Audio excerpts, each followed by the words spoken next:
ዳስ ጣል ብለህ ለትውልድ አይነገር። ትውልድን አገር ፈርሳለች ዳስህን ጣል ተብሎ አይገነባ። ይሄ ማህበራዊ ሳይንስን የማያውቁ ግለሰቦች ናቸው።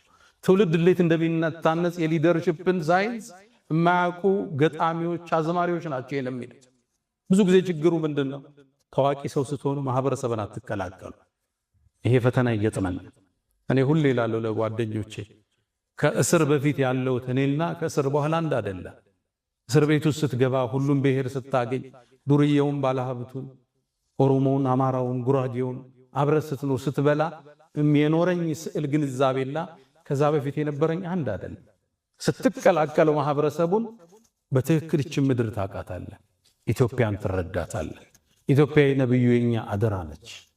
ኢትዮጵያን መጠበቅ፣ ሰላሟን መጠበቅ፣ የጉርብትናን ሐቅ መጠበቅ፣ ለዚች ሀገር እድገት ቅድሚያ ተሰላፊ መሆን የነብዩን አደራ ከመጠበቅ ነው። ኢትዮጵያን ካልነኳችሁ አትንኳት። እሷ የእውነት ምድር ነች። እሷም ውስጥ ሰው የማይበደልበት ፍትሃዊ ንጉሥ አለ። እንድች የተባለች ምድር የለችም ዓለም ላይ።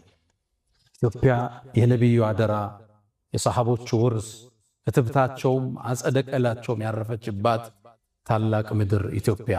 እኛ አንድ ከሆነ ከተሰባጠርን፣ ከተግባባን ይችን ሀገር ወደ ከፍታ ማውጣታችን የሚቀር አይደለም።